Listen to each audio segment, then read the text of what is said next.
From Ricardo Montalban's Institute for Completely Unidentifiable Accents, this is Kurt Berglund with another demo.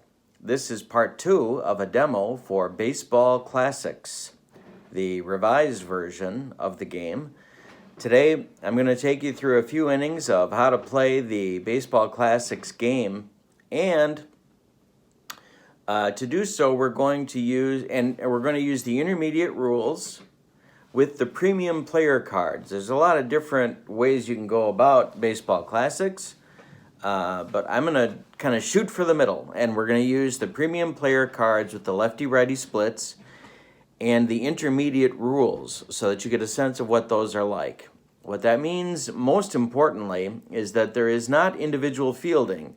There's team fielding, and so for the groundouts, you will not know necessarily who the fielder is that will make the play.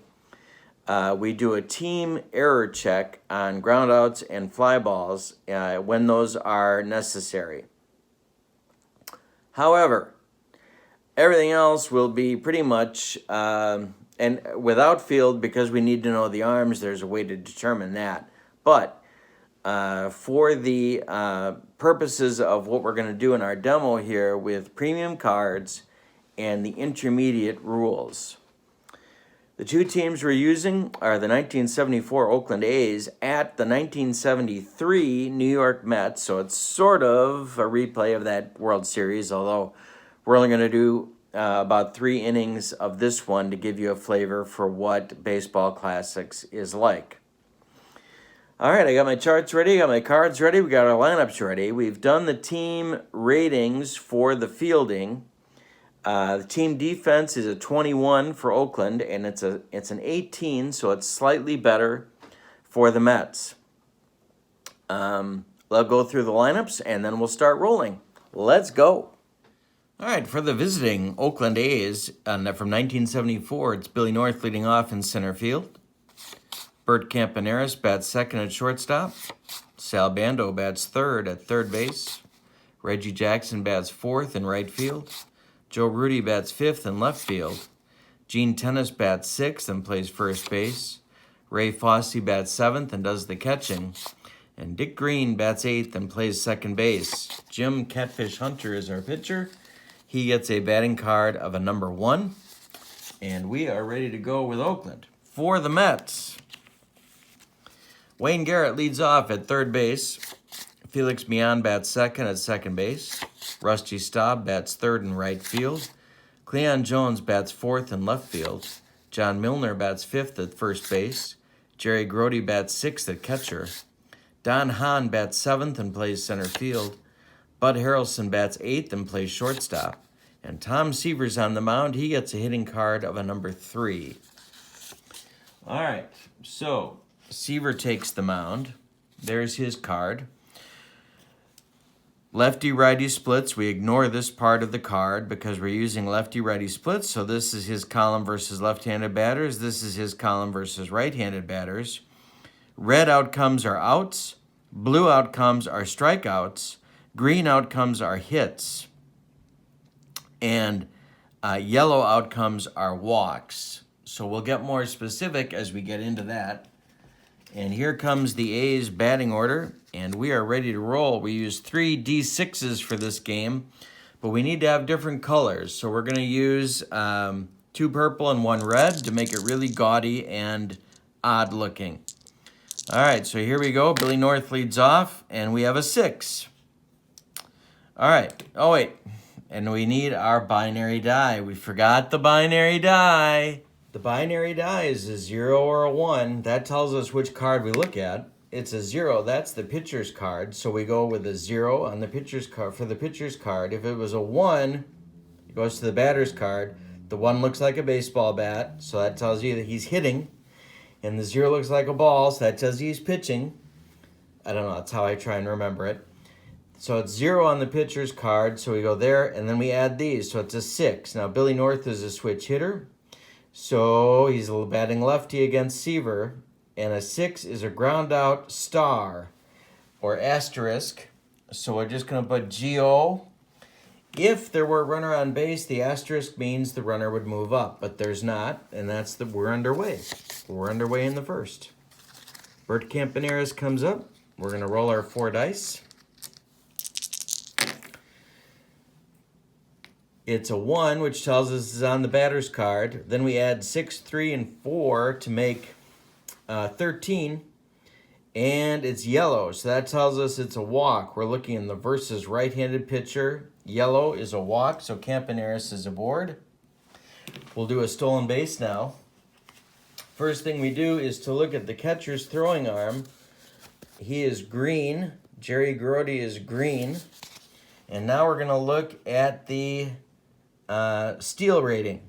The steal rating for Campaneris is a green. All right? So what we're going to do is to move this way so that you can see this. We're under stealing. We're going to roll 2 dice and 3 dice, sorry, and add them together. All right, so what we've rolled is a 14. 6 plus 3 plus 5 is definitely 14, and that's a green. Under green. All right, so what is the green outcome? Then we come down here to the steal chart, and the green outcome is steals second base, otherwise thrown out. So Campaneris successfully steals second base in the first inning. So Campy is causing all kinds of havoc. Alrighty. Now we go to Sal Bando. Campaneris on second, nobody out. Or 1 out, sorry, North is out. Sal Bando at the plate. Here's the pitch from Seaver.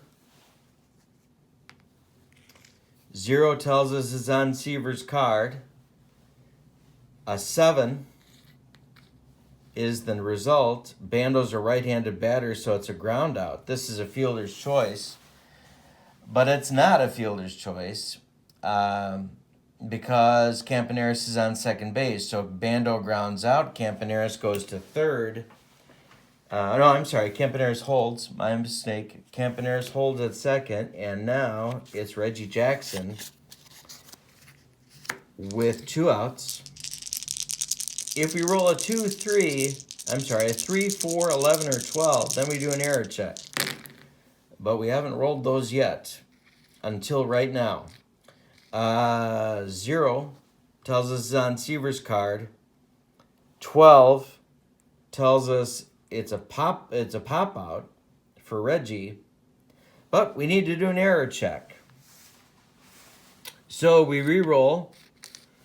Because it's a 12, we re-roll. And now we look on the error column, which is here, the error chart. 3 plus 3 plus 5 is 11. Now the 11 gives us, the Mets fielding is 18. So if it's yellow, it could be an error. Or if it's a star, a dot, it would be an error, but there's no dot there and there's no error. So it's a pop out. Reggie pops out, and that retires the A's in the first inning. Campy is stranded on second. Now it's the Mets to face Catfish. And here's Wayne Garrett. It's 1 on the binary die, and then it's a 10. Catfish is a right-handed pitcher, so Garrett grounds out for the first out of the Mets' first inning. Next is Felix Millan. It's a 0 and a 13. So it's on the pitcher's card. Millan is a right-handed batter, and that's a fly out for Millan. That's 2 outs. And now Rusty Staub with 2 outs and nobody on will face Hunter. 0 tells us it's on the pitcher's card. 1, 6, and 2 is 9. And it's a blue outcome, which means it's a strikeout versus a left-handed batter. Staub was a lefty. And Staub strikes out, and Hunter gets his first strikeout of the game. And the first inning is done. Nobody has scored. We're at 0-0 after 1 inning. Now it's the second inning. Rudy, Tennis, and Fossey for the A's facing Seaver. We're watching for our 3s, 4s, 11s, and 12s for error checks. And we're going to have another one. 0 is a pitcher outcome. This is a ground out. Now we're looking for dots in the yellow column because that's where the Mets are. So if we roll a 7 or 8, we get an error. We did not. We roll an 11. So that is a ground out for Rudy. 1 gone in the second. Tennis. 0 is on Seaver's card. 11 is a strikeout with a bracket. Now that takes us to a separate chart. And that's this one right here. Okay. So for this one, we roll the binary die again. If we roll a 1, we use the outcome in the brackets, which is a strikeout.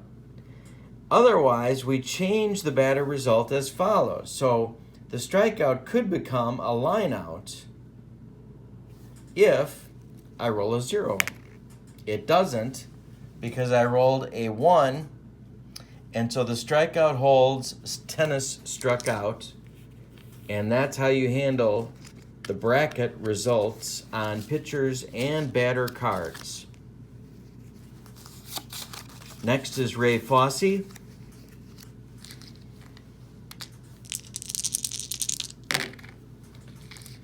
Zero 12, so we have an error check. Ground out for Fossey. Now we're going to roll. If we get the 7 or 8, we have an error. We don't have an error. And that's a ground out, making 3 outs in the top of the second for Oakland. So Seavers successfully navigated his way through Oakland's batting order twice. Or Oakland's batters twice. Bottom of the second, Catfish will face Cleon Jones, John Milner, Jerry Grody.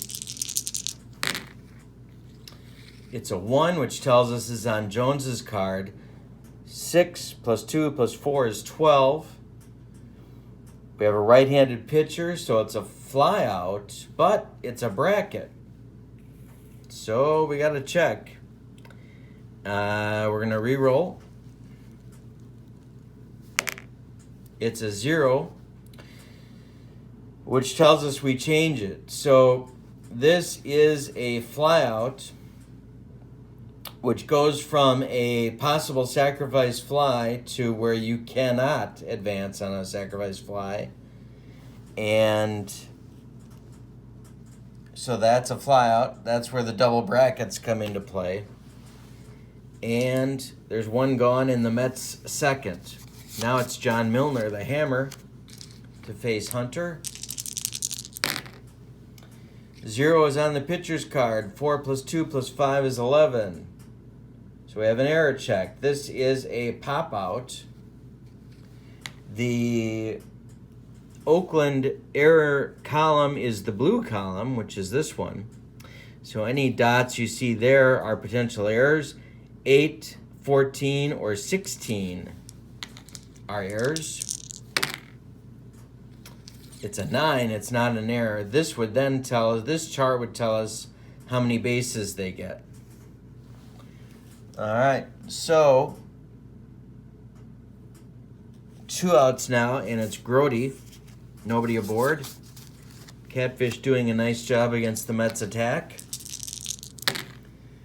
1 is on Jerry's card. 14 is a flyout, and that retires the Mets in the second. We'll do 1 more inning, and that'll take us to the end of this demo, part 2 of the demo. on the Baseball Classics Intermediate Rules with premium player cards. These are the premium player cards right here. Your basic or your standard player card, they call it, would just have this column, no splits. All right, the pitch to Dick Green is 1, so that's a batter. 12 is a base hit for Dick Green. Now we could send runners 4 extra bases. We'll see if that comes up. There is a chart to do that. Now it's Hunter. So we're looking here. His bunt is red, his bunt rating. We're going to have him bunt so you see how to do that. And here we go to the bunt chart. Red is the worst you can be. This is his column. We rolled 3 D6s and we get a 7. A 7 on the bunt chart is a black diamond. A black diamond means, or green with a black diamond means any bunt successful. So Hunter successfully sacrifices Green to second base. And there's now a man at second with 1 out for Bill North at the top of the Oakland order. Now, here comes North. 1 is on the batter's card. 2, 3, and 5 makes 10. It's a ground out, and the runner holds because there's no asterisk. And now it's Campaneris with 2 outs, and Green still in scoring position. Here's the pitch, whoops, and I'm dropping dice left and right. And the pitch is a 1, so it's on Campy's card. It's an 8, which is a single. Now we're going to send the runner. Green is getting to third, and I think it was Bobby Winkles in 1974 coaching third for the Oakland A's. His running is red. All right. So he is not fast, is what that's telling us. Here comes the base running chart. This is the column we need. It's red. We're going to send Green. There's 2 outs. And the throw, oops, nope, don't need the binary die. We'll keep the 9, roll this one. It's 11. 11 is red. Red on running means that the batter is thrown out, in this case, at the plate. Green tried to score and did not get there. And that retires the A's in the 3rd inning. So Seaver successfully shuts out the A's for 3 innings. Let's see if Catfish Hunter does the same for Oakland. It's Don Hahn, Bud Harrelson, and Tom Seaver for the Mets in the bottom of the 3rd. Pitch from Catfish. It's a 0, so it's on Catfish's card. It's a 10. That's a ground out. G.O. 1 gone in the 3rd for the Mets. Now it's Bud Harrelson.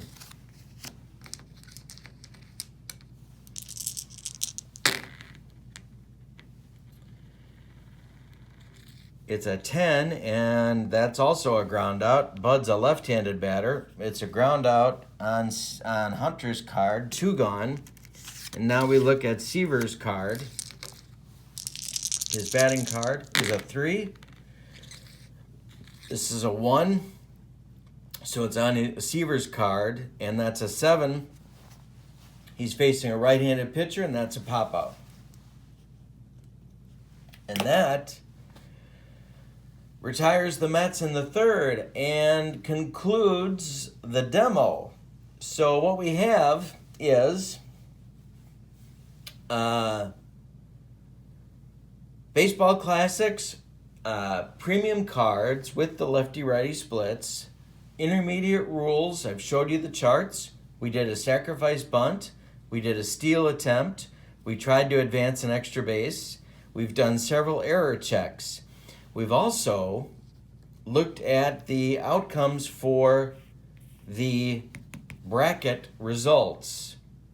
And we've done a few of those, a couple of those, 2 or 3 of those as well. Those are the basics. That's the basics of the intermediate game.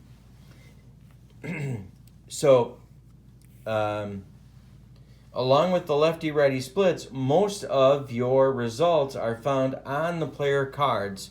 There are a couple of charts to look at in the intermediate game, but that's pretty much it. So your Baseball Classics games are pretty quick ones. And so for those of you that like that, that might be something that you would want to consider. If you have questions or comments, more that you would like me to address or go through another game, more examples, I'd be happy to do that. Please let me know in the comments section below this video. And stay tuned to my channel. I'll be having more demos coming up of games that you might not be aware of that might be worth a look as we deal with the crazy times that we are currently living in. So I hope you have a great day. Thank you so much for joining me. My name is Kurt Berglund. So long, everybody.